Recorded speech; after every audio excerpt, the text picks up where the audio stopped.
Hey, it's Carly Myers, and I'm here on Valentine's Day with Dan Mangan. If you aren't familiar with his work, I like to describe him as an angel with the voice of a grizzly bear. Oh, I like that. Yeah, he'll take it? I'll take that. Yeah. So we are going to debut a brand new song today, but first, man, it's been a while since we last spoke. What has been up? Oh, I've been in a little weird bubble of working on all these other projects and totally backburnering my own songs for far too long. So it's nice to be putting something new up. Yeah, to the extent that I read on your Twitter, you're actually having to visit Spotify to make a set list. Yeah, I played a show on New Year's, and I was sitting there, and I couldn't think. It's like when you walk, remember back when like Blockbuster was a thing, you'd walk in, and you'd be like, what movies do I want to see? And you couldn't think of anything. Mm-hmm. And I had that same experience where I'm like, okay, I got to make a set. I'll just put all my songs. I know, I've recorded like, 50 songs. Let's just pick some of those. And I'm like, I can think of 4, And so Yeah. I had to go on Spotify and look through my albums and be like, oh yeah, I'll do that one. And anyways, but it was always easier at Blockbuster too, because then you could see all the selections. When you sit down to download a movie, you're like, oh my God, there's too many. Too many options can kill a man or woman. I think you go on Netflix or something, you watch 5 minutes of something, you're like, meh. Yeah. So are you scoring? Speaking of films? Yeah, I'm working on some TV shows, which is sort of something I did not expect would happen. But a couple of years ago, I did a feature film, Simon Pegg film, and that just opened the doors. And all of a sudden, people who make TV shows and films, having done that work, it sort of legitimized me, I think, in that arena in a particular way. And so now I have access to doing really cool TV shows, which is really fun. Working on a new Netflix show that I can't talk about in terms of name or what it is, but it's really exciting. and I'm working on an AMC show coming up. And yeah, I've got a bunch of stuff. New album. New baby. Life is totally and completely insane. Well, I wanted to ask you, Hector and the Pursuit of Happiness was the feature film we were talking about earlier. And if you haven't seen it, the way I describe that is like, in a way, Eat, Pray, Love for dudes. And when you It's funny because I've heard people you describe it that way in a positive way and also in a pejorative way. No, I mean it in a positive way. Like Eat, Pray, Love is one of I traveled the world for 2 years because of that film. Yeah. I like when you're scoring these films, these TV shows, how does that work? Do you watch it and then you say, okay, this is my Dan Mangan spin, or do you kind of read the script and then, because I know that when you're an artist when it comes to words, so how does that process work for you? Well, there's a lot of talk. You talk to the director a lot and you figure out what are they looking for. The first thing you have to do is like remove your ego from it, because when it's my work and it's my songs, I can say, this is how I want it to sound and this is who I want to work with. And in this, arena of working on TV or film, you are just a cog in the wheel. Like, you are part of a much bigger process. It is not your baby. It's not your money on the line. And so you have to learn to ebb and flow with, I've had the experience of working on something for 3 days and thinking it's amazing. And like, how could they not love this? And then they go, it's okay. Do something different. Mm-hmm. You have to just sort of put your head down and work through it. So, that is part of the process, is humility, and I think in a way it's probably pretty healthy for me to experience that.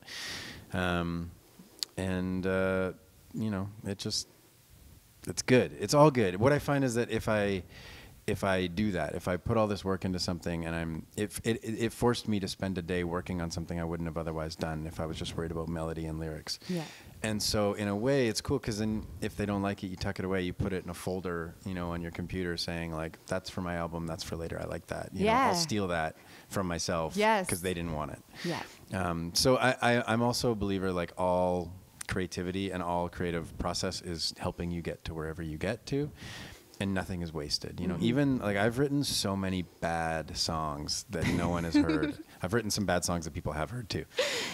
But it all got me to the next thing that I was proud of. I've worked on all kinds of stuff that I was like, oh, this is garbage. But then it helped me figure out, well, if that's garbage, how do I make something that's not garbage? What is it about that is not good? Mm-hmm.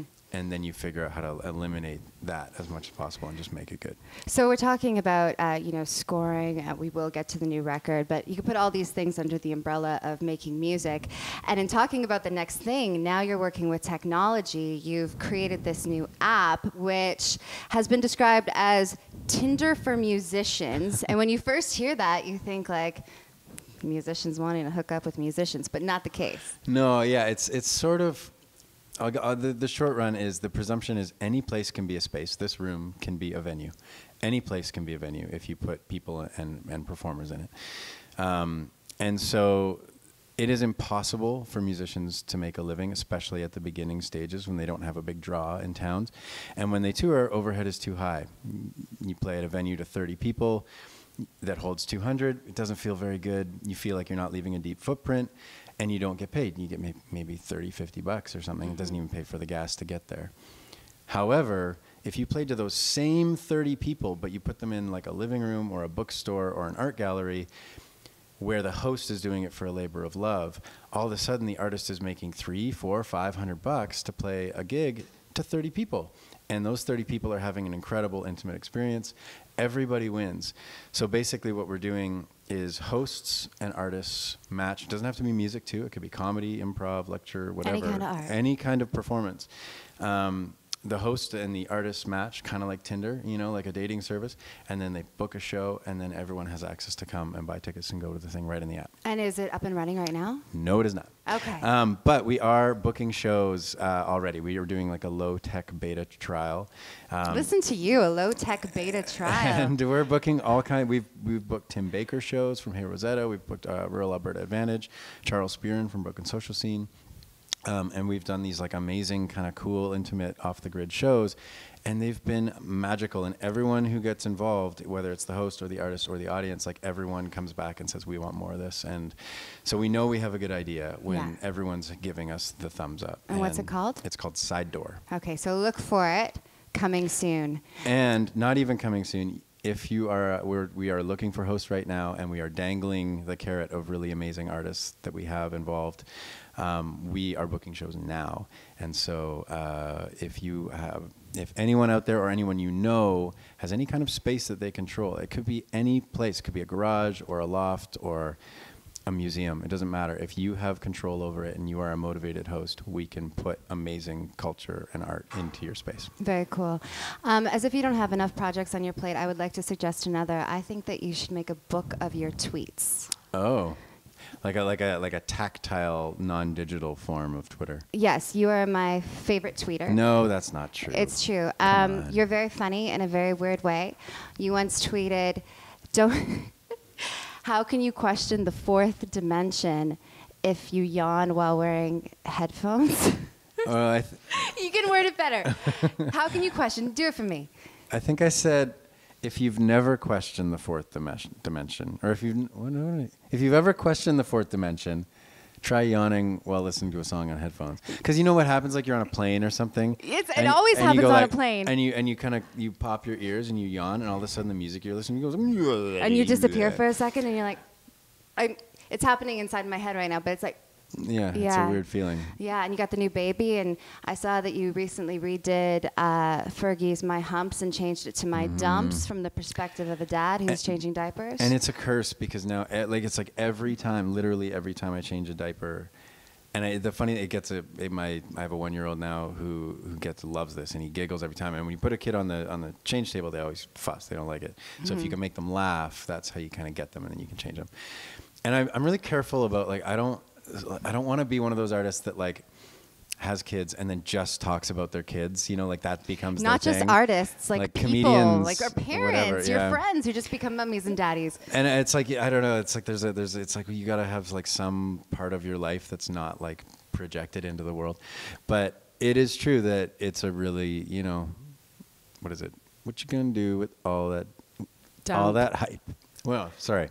I've done this a million times and I can't do it because the camera's on. Do you want me to What you gonna do with all that hype up in that diaper? I'm gonna get you wiped. Get you wiped up in that diaper. My dumps, my dumps, my dumps, my dumps. My little baby dumps.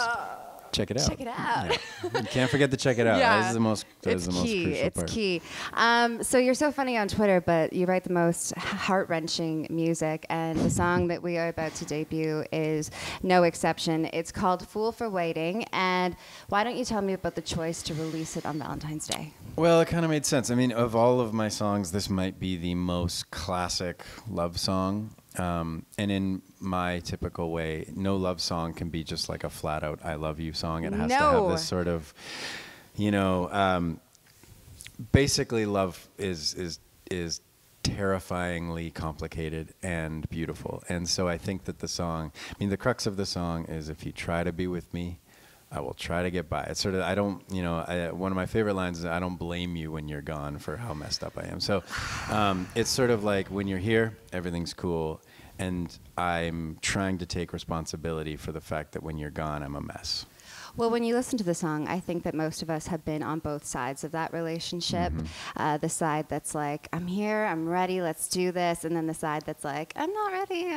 But that even happens in like long-standing relationships. I think that what happens is, like, at any point in a relationship, one person's always a little bit more in love with the other person. The upper hand. And that upper hand has to go back and forth, because if it's always one way, you got a dangerous situation.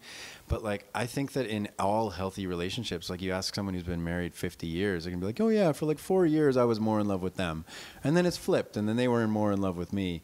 And it's like, I think it's part of the natural progression of like how you age together without totally straying apart. And you know, when you're singing from this guy's perspective, and I don't know if that's you, but it's a little bit of me and a little it? bit of universality, I guess. Yeah. And it's about sticking with it, I think, in love, despite what your friends say, which is like, yo, dude, get out of there. It's been interesting, as I've played this song for friends, and totally unintentionally, some people have gotten like a total like LGBT kind of thing out of it, from the element of like, they tell me, you know, give it up, I won't give it up. They sort of like waiting. And now we're in an age where it's like not even controversial to talk about that stuff, but the idea of like waiting for the legitimate stamp of the law, you know, for like marriage and stuff like that, and the idea that like waiting to legitimize the love kind of thing. And so it was totally unintentional, not what I wrote the song about, but